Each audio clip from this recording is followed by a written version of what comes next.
Hi friends, அனைவருக்கும் வணக்கம். இன்றைக்கி கொத்துக்கறி கோலா உருண்டை தாங்க பண்ண போகிறேன். கொத்துக்கறி கோலா உருண்டை வறுவல் குழம்பு இது ரெண்டு தான் பண்ண போகிறேன். அதுக்கு நான் கொத்துக்கறி கொஞ்சம் எடுத்து நல்லா கழுவி நான் வச்சுருக்கேன். தண்ணி இல்லாமல் கழுவி வச்சுக்கோங்க. இதுக்கு அரைக்கிறதுக்கு தேவையான பொருள் இதோட சேர்க்கறதுக்கு எல்லாமே நான் சொல்லிடுறேன். நீங்கள் கொஞ்சம் பார்த்துக்கோங்க. இந்த கொத்துக்கறியோடு நான் தேங்காய், இங்கே பாருங்கள், தேங்காய், அதுக்கப்புறம் வரமிளகா, சோம்பு, பட்டை, கிராம்பு, இஞ்சி, பூண்டு இதெல்லாம் போட்டு நல்லா அரைச்சி அந்த பேஸ்ட்டை தனியாக வச்சுக்கோங்க. அந்த பேஸ்ட்டை இந்த கொத்துக்கறியோடு சேர்த்துக்கலாம். அதே மாதிரி சின்ன வெங்காயம், பச்சை மிளகா, இஞ்சி, பூண்டு இதையும் நல்லா சாப்பரில் வச்சு நல்லா சாப் பண்ணி இந்த கறியோடு சேர்த்துக்கணும்.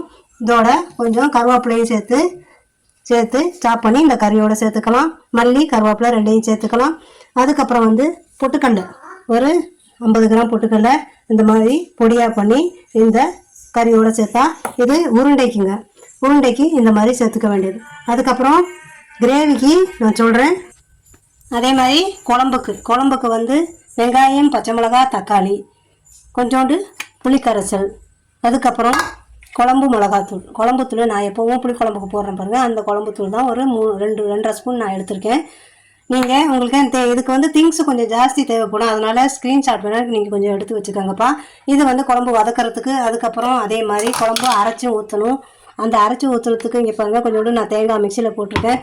தேங்காயோட சேர்த்து இத்தனை ஜாமானும் நாங்கள் சேர்த்துக்கணும். அதனால் நீங்கள் கொஞ்சம் ஸ்க்ரீன்ஷாட் எடுத்து வச்சுக்கிட்டாலும் உங்களுக்கும் ஈஸியாக இருக்கும். இங்கே பாருங்கள், அதுக்கு தேங்காயோட கசகசா, கொஞ்சம் பொட்டுக்கடலை, இஞ்சி, பூண்டு, வரமிளகா, பட்டை, கிராம்பு, சோம்பு இதெல்லாம் சேர்த்து தனியாக அரைச்சி வச்சுக்கணும். அரைச்சதை அந்த குழம்போட கூட்டுறதுக்கு அது தனியாக எடுத்து வச்சுக்கணும்.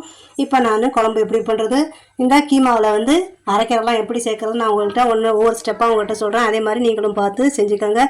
சப்போஸ் உங்களுக்கு டவுட் இருந்துச்சுன்னா நீங்கள் ஸ்க்ரீன்ஷாட் எடுத்து வச்சுக்கிட்டா உங்களுக்கு அது என்ன பொருள் தேவைங்கிறது உங்களுக்கே புரிஞ்சிடும். இப்போ பாருங்கள், நல்ல மட்டனை மட்டும் ஃபஸ்ட்டு மிக்சியில் இந்த மாதிரி நல்லா கொஞ்சம் அரைச்சி வச்சுக்குவோம். அதுக்கப்புறம் இதோட நான் சொன்ன பொட்டுக்கடலை மாவும் சேர்த்துடலாம். உப்பு, மஞ்சத்தூளும் சேர்த்துக்கலாம். அதுக்கப்புறம் இங்கே பாருங்கள், நான் சாப் பண்ணி போடணும்னு சொன்ன சின்ன வெங்காயம், இஞ்சி, பூண்டு, பச்சை மிளகா, கருவேப்பிலை இதை முக்கால்வாசி இதில் போட்டுருவோம். கொஞ்சோண்டு தாளிக்கும் போது கொஞ்சம் எடுத்து வச்சுக்கலாம். இதையும் இதோட சேர்த்துக்குவோம். அதுக்கப்புறம் நான் சொன்ன தேங்காய் அந்த விடதையும் அரைச்சி இதில் சேர்த்து இது ஒரு போ மாதிரி பண்ணி வச்சுக்குவோம். இப்போ பாருங்கள், இதுக்கு சேர்க்கறதுக்கு அரைக்கிறதுக்கு இதில் நான் சொன்ன பொருளெல்லாம் சேர்த்துருக்கேன். தேங்காய், வரமிளகா, பூண்டு, பட்டை, கிராம்பு இதெல்லாம் சேர்த்து இதையும் அரைச்சி இதோடு சேர்த்து ஒரு போ மாதிரி பண்ணிக்குவோம். இதோட மஞ்சத்தூள் நான் சேர்த்துக்கிட்டேன், உப்பும் சேர்த்துக்கிட்டேன். இப்போது போ எப்படி பண்ணுறதுன்னு நான் காமிச்சிடுறேன். இப்போ பாருங்கள், இந்த மாதிரி கெட்டியாக அரைச்சதை இதோட சேர்த்து நல்லா கலந்துக்குவோம். நல்லா கலந்துக்கிட்டோம்னா இந்த மாதிரி நல்லா உருண்டையாக வந்துடும். நான் இதில் இப்போ உப்பு எல்லாமே சேர்த்துட்டேன். இப்போது இந்த கெட்டி பழத்துக்கு மட்டும்தான் நான் இந்த பொட்டுக்கடலை மாவு சேர்த்துருக்கேன்ப்பா.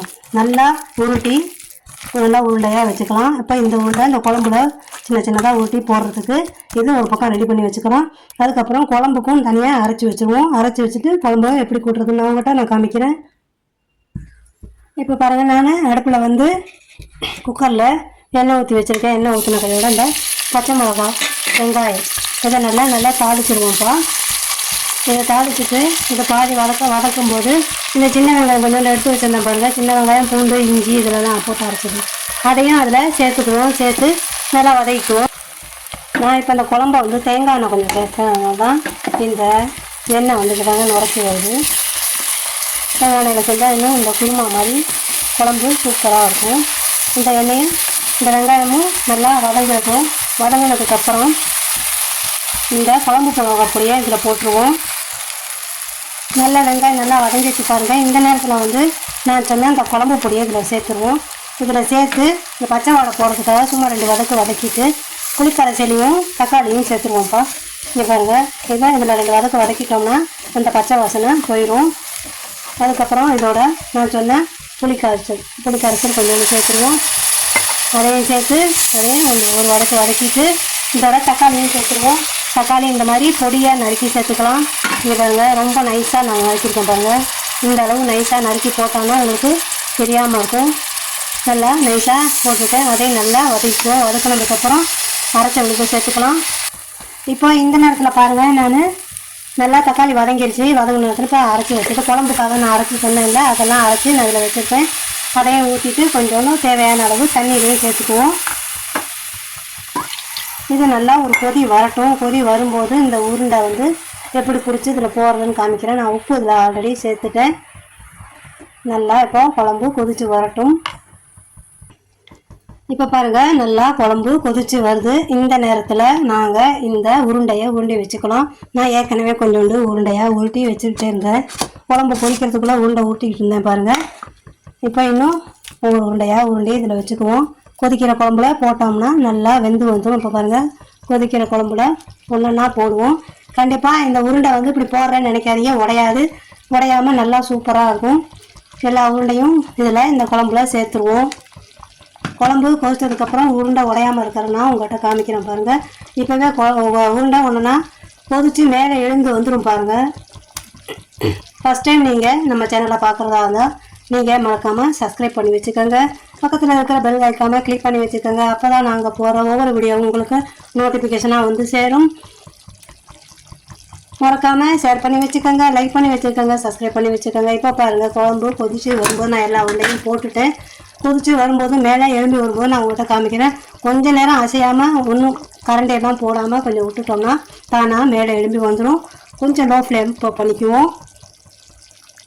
நல்லா கொதித்து வரட்டும். மேலே எழும்பி வரும்போது நான் உங்கள்கிட்ட காமிக்கிறேன். இப்போ பாருங்கள், ஒவ்வொரு உருண்டையாக நல்லா மேலே எழும்பி வந்துருச்சு பாருங்கள். அவ்வளோதான். இதை வந்து ஒரு 10 நிமிஷம் மூடி வச்சிட்டோம்னா நல்லா குழம்பு சூப்பராக ரெடி ஆயிரும். இந்த நேரத்தில் மட்டும் உங்களுக்கு உப்பு கரெக்டாக இருக்கான்னு செக் பண்ணி பார்த்துக்கோங்க. 5 நிமிஷம் சிம்மில் இருக்கட்டும். குக்கரை மூடி ஒரு 5 நிமிஷம் கழித்து ஓப்பன் பண்ணி எப்போ இருக்குன்னு பார்ப்போம். இப்போ குழம்பு மூடி வச்சுருக்கோம். இந்த பக்கம் பாருங்கள், எண்ணெய் காயுது. இப்போ ஒவ்வொரு உருண்டையாக போட்டுருவோம். கோலா உருண்டை, சூப்பரான மட்டன் கோலா உருண்டை ரெடி ஆயிரும். இது இந்த பக்கம் பொரியட்டும், அந்த பக்கம் குழம்பு. இப்போ பாருங்கள், சூப்பராக வெந்து வந்துருச்சு. நீங்கள் கண்டிப்பாக டவுட்டே பட வேணாம். அதில் தேங்காயெல்லாம் சேர்த்துருக்காங்களே உருண்டை உடையுமான்னு. கண்டிப்பாக உருண்டை குழம்புலையும் உடையாது, ஃப்ரை பண்ணுறதுலையும் உடையாது. நல்லா எம்மியாக சூப்பராக முருகலாக வந்திருக்கு பாருங்கள். இதில் சின்ன வெங்காயமெல்லாம் சேர்த்துருக்கோம்ல, அதனால டேஸ்ட்டே சூப்பராக இருக்கும். இங்கே பாருங்கள், ஆல்ரெடி நான் சுட்டு இதில் வச்சுருக்கேன். நெக்ஸ்ட் அதை வந்து எடுத்து இதில் போட்டுருவோம். அந்த பக்கம் குழம்பு, மட்டன் கோலா உருண்டை குழம்பு சூப்பராக ரெடி ஆயிடுச்சு. அதையும் காமிக்கிறேன் பாருங்கள். இப்போ பாருங்கள், எம்மி மட்டன் கோலா உருண்டை குழம்பு மேலே மிதந்து வந்து குழம்பு உருண்டை ஒன்று கூட உடையலை. நல்லா சூப்பராக வந்திருக்கா. இதே மாதிரி நீங்களும் வீட்டில் ட்ரை பண்ணி பாருங்கள். உங்களுக்கும் உங்கள் ஃபீட்பேக்கை எங்களுக்கு கமெண்ட்டில் சொல்லுங்கள். நான் டிஸ்பிளேயில் எப்படி இருக்குன்னு நான் காமிக்கிறேன். இது கொஞ்சம் லென்த்தியான வீடியோ தான், ஏன்னா ப்ராசஸ் கொஞ்சம் ஜாஸ்தி. கொஞ்சம் பொறுமையாக பார்த்தீங்கன்னா நல்லா புரியும். நீங்களும் அதே மாதிரி செஞ்சு பார்க்கலாம். இப்போ பாருங்கள், சூடான சாதம் கோலா உருண்டை குழம்பு. நீங்களும் இதே மாதிரி வீட்டில் செஞ்சு அசத்துங்க.